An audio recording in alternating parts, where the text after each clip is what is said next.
So, as an introduction said, my name is Miri Kornfeld. I work for StandWithUs, Israel Education, good stuff. And I want to just open it up this morning to let you know, I was asked to speak about BDS on campus, its implications on campus, and then I also want to add a point to the March of the Living, because I'm speaking to March of the Living professionals, how you guys can inspire your students to want to take a stand, and also given the information that I'm giving you today. What we're going to go through today, I'm going to give you a brief background about the BDS movement, some things that people might not know about that your kids might find interesting on the march. If you want to just tell it to them in different parts of your programming, I don't know what. And then we're going to talk about a strategy. We're going to talk about how we can kind of reclaim the word Zionism and how we can use that on the march and much further. Sound like a plan? Yeah. Awesome, great. Okay, so we're going to start at the beginning. BDS 2005, that's when it got its official start, let's say. This beautiful guy right here, that's Omar Barghouti. He is the founder of the BDS movement. I've had the honor and pleasure of seeing him speak a couple of times. It was really exciting. But just so that you guys know, the ultimate call of the BDS movement, they say it's a non-violent course. What your students might hear on campus, or what the activists are saying, is that it's a non-violent way in order to oppose Israeli oppression in the region. What they don't really understand is that their ultimate goal is the right of return of Palestinian people to the land, which would eliminate the state of Israel as a Jewish majority state. It's a numbers game. So that's kind of the background. I'm going to skip the video because of timing. But their short-term goal, right, what they want is to turn public opinion against Israel by all of their anti-Israel campaigns, by what they do on college campuses, but it's not just on college campuses. They do it in churches, they do it in the media, they do it in pop culture, in so many different ways. So that's their short-term goal.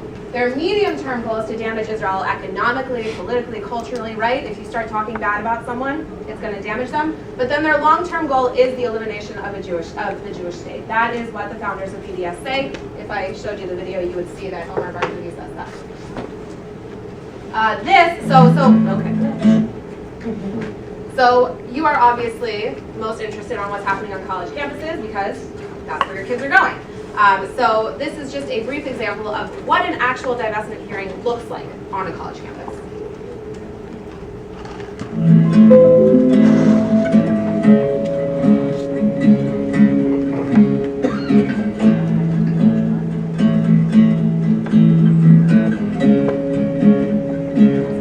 Today we are discussing Israel, the last standing apartheid state of our time. Israel, through its war crimes, has divested from humanity. So tonight, humanity itself must divest from Israeli war crimes. Israel, like South Africa, is an apartheid state. The state of Israel has already been criticized for systemically giving Ethiopian women, Ethiopian Jews who happen to be black, vaccines that permanently sterilize them without their knowledge. Zionism is the negation of the principles of Judaism. Organ harvesting that's happening in the Sinai desert, which happens with the knowledge of the Israeli government. If you vote no today, you were just as bad as Caterpillar. You're just as bad as General Electric. He knows what he's talking Right, proposal with a vote of 20 to 12 to 1 that passes.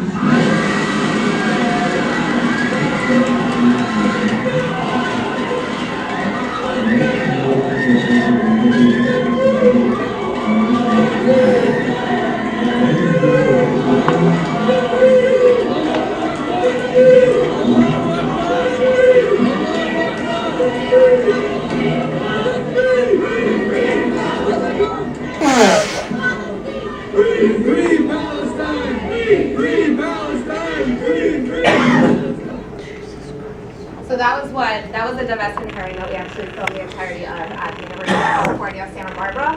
And that is just one example of what we see at different college campuses when divestment passes, when the student government decides to vote on divesting from Israel. Now the reality is that when they divest from Israel, decide to vote in favor of divestment from Israel, it's literally a piece of paper that the university president can use as a basketball. I mean, like, crumble it. It doesn't mean anything. Nothing's actually going to happen from it, but it's a strong statement. And these are our future leaders, right? Future leaders are born in college campuses, and they're going on to be policymakers and change makers. And it also shows the Jewish students on campus that a pro-Israel view isn't necessarily welcomed here. So it's a very strong statement in spite of the fact that it doesn't exactly mean anything. So we talked a little bit what it looks like on college campuses today. These are the trends that we are seeing. In 2015, the numbers have actually gone up. We've been losing more than we've been winning, but here there was a big change, and this is when we started to take more of an active stand against BDS on campus. So things are changing, but as you can see, Canadian campuses are much more interesting. In 2012, when we really started to see a rise of BDS on campus, Canada was a very big issue, but now we're starting to get rid of it. So it's moving in the right direction, but these are just what the trends look like. So the underlying ideologies of the BDS frame it as a power dynamic, an us versus them, a David versus a Goliath, right? And if we can take back the narrative of Zionism, I'll show you how we can change that. And then this idea of intersectionality. Who's heard of intersectionality? Awesome. Okay, intersectionality is this idea that all oppression is connected, right? It's this idea, it's the reason why the Black Lives Matter movement has been identifying with the anti-Israel movement. Or other minority rights and their struggles have been identifying with the anti-Israel movements on campus. It's called intersectionality. That's the word on the bottom, intersectionality. It's this idea of you're oppressed, so are we, join us, right? So if we can take back the word Zionism and show the students, right, especially you guys on the March of the Living, you guys have a gift. You guys are seeing oppression firsthand, right? The oppression of the Jewish people during the Shoah. Let's take that, let's make it part of our narrative and move forward past it. And it'll be at the end, I'll tell you how we're gonna do that. This is kind of what's been in the news a lot lately, right? The Black Lives Matter movement just released a statement that they are anti-Israel. If you look at the statement online, that's the website. This is just one of them. There's a lot of other things, but I just took one excerpt. Israel is an apartheid state with over 50 laws on the books that sanction discriminating against the Palestinian people. There's the word apartheid all over it. Israel's racist, all these other things in the Black Lives Matter movement. Just a little side note, just so that you know, yes, there is extremism, and definitely it's a little bit scary to look at in the leadership of the movement for Black Lives. There is a distinction between the movement for Black Lives and the Black Lives Matter movement. Not all chapters necessarily agree about this platform, know about this platform, or even really know that Israel exists. So I wouldn't make a blanket statement about the Black Lives Matter movement. I don't know why that keeps happening. But whatever, it's okay, just ignore it. But it does show that there is some extremism in the leadership of the Black Lives Matter movement. So Baba? Yeah, but you don't want your kids going away with the impression that they can't talk to one. Exactly. It's not Here's Black Lives what Matter. happened with this intersectionality in Ferguson. Rabbi Talbot came there, and after 4 or 5 days, they went after her for being a Zionist and they basically threw her out of the movement. Okay, most of the Black Lives Matter on college campuses are not interested or at all in Israel or the Middle East. And the way to combat the Black Lives Matter movement is not from the top down, which the Jewish community tried to do, but from the bottom up. So therefore, when our kids go to campuses next year, engaging with Black Lives Matter could be critical to our own interests. Exactly. So don't frame it as an us versus them, which is what the anti-Israel movements are doing, right? They're saying you have to be on the right side of history. Are you going to be an angel or are you going to be a demon? Are you going to be good or are you going to be bad? You want to kind of be this, it's not a one shot, you know, there's a way to work together. There's a way to coexist. One thing that your students, just so that you know, one thing that your students might hear is that BDS is a grassroots movement. That's kind of how it's portrayed in the world as we know it today. But it is an international movement with an international head, an international funding, Students for Justice in Palestine, whose goal is BDS on campus. That's the official student group on campus, by the way. Are funded by American Muslims for Palestine, JVP on campus as well. So it is kind of seen as this grassroots movement, this student movement that popped up here on this campus, and popped up there on this campus, and popped up here. And all of a sudden it's creating a movement, but that's not the case. It's really a top-down, it's not a bottom-up. And it's getting much more radical. So how can we, that's the background. So how can we kind of take advantage of this? Well, this is BDS's strategy. This is what they do on campus. They develop a compelling narrative and they set tangible goals, right? That's what all the compelling imagery is all about, all the different rallies that they do on campus. Then they mobilize supporters, but not just their own, not just people with who are Palestinian on campus, or not just people who identify as Palestinian on campus, but this intersectionality, right? Reaching out other minorities on campus, building diverse alliances. Then they have those people run for leadership positions on the college campus or in the different student groups on campus, and that's how they turn public opinion against Israel. That's what they're doing. Why can't we do the same thing, right? We develop a compelling narrative. We're going to talk about that in a second. Let's mobilize supporters. Let's take that intersectional cause and talk about the Jewish people as these people who are also, we are also a minority, right? We were also persecuted throughout history. And that's a really inspirational story that now we are in this stage of liberation. We have our own state. We build diverse alliances. We build alliances with other people on campus. I built an alliance on campus with our Armenian student group at UCLA, and we built some amazing programs together. Okay? We have our pro-Israel students on campus run for leadership positions in student government and other groups on campus. We stand up for the right, our rights versus BDS. We deepen the U.S.-Israel relationship. That has to do with the leadership. And we create a truly last and justing peace, right? By building bridges instead of dividing people. That's how we're going to create change. That's how we are going to move forward. So how do we do that? This is where you guys come into play. Reclaiming our narrative. This is what you guys are going to do on the March of the Living. All right? Let's make Zionism sexy again. Shall we? Yalla, let's do it. Okay? So, we as the Jewish people have done, over the last, I don't even know how many years, a pretty, excuse my French, shitty job talking about the story of the Jewish people. Now, this next video, I don't care what you guys think about him. I want you to just pay attention to his words, all right? Because his words are better than anything that I have ever been able to see about the Jewish people.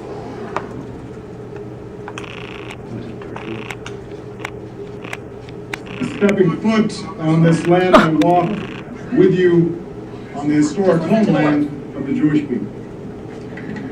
More than 3,000 years ago, the Jewish people lived here, tended the land here, prayed to God here.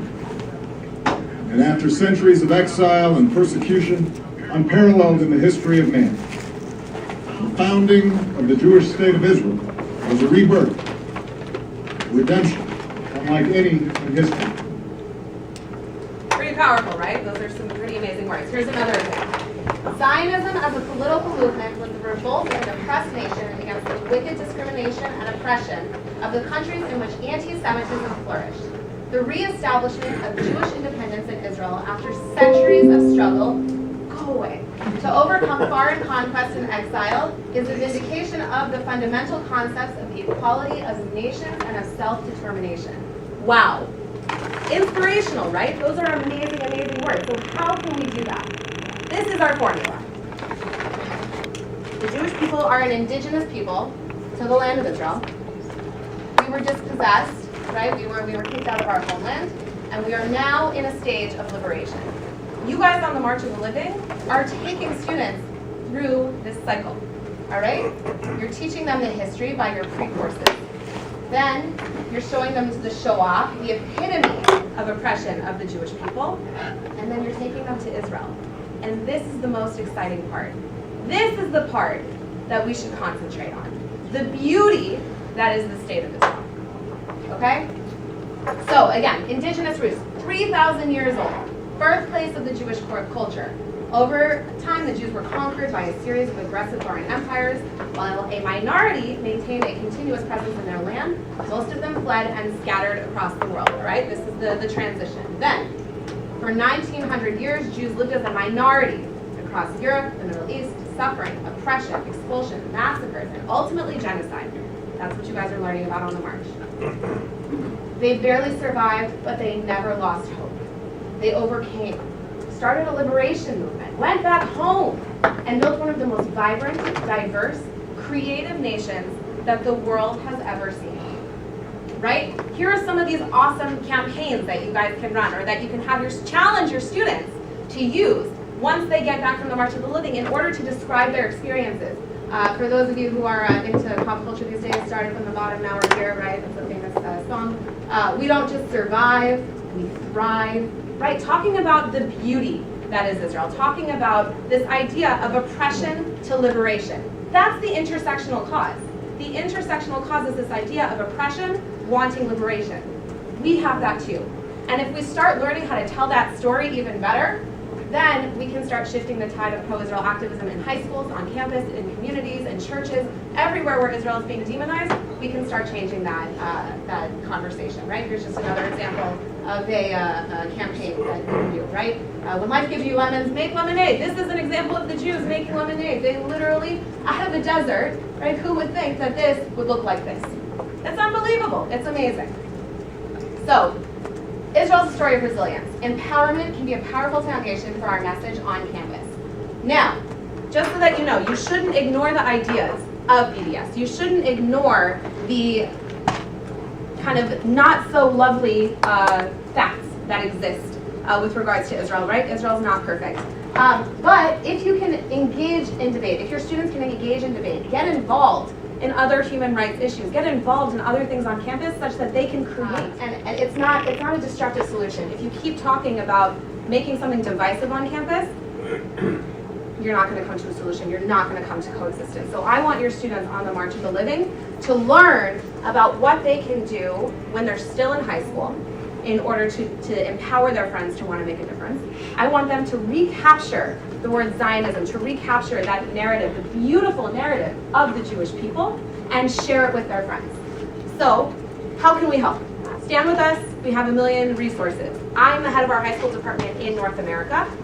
I have staff all over the country that you guys can use as speakers about different topics, not just about BDS, about Israel and the good things, Israel and the bad things, Israel and the United Nations, Israel, anything across the border. And we also have a high school fellowship program, which is great for graduates of your March of the Living trips.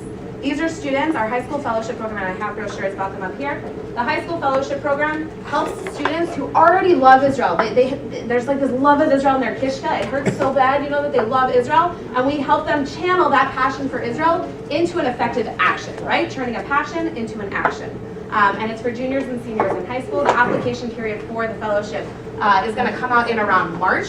So before you guys leave on the March of the Living. However, you're going to start meeting them beforehand, and we can send you nomination forms if you're interested in nominating students for that program. Copy paste that on college campuses, right? Your kids are coming back from college campuses. Coming back from the March of the Living, and then, right? What are they going to do? How are they going to take that that narrative that they learned, or how are they going to take the experiences that they had as part of the March of the Living?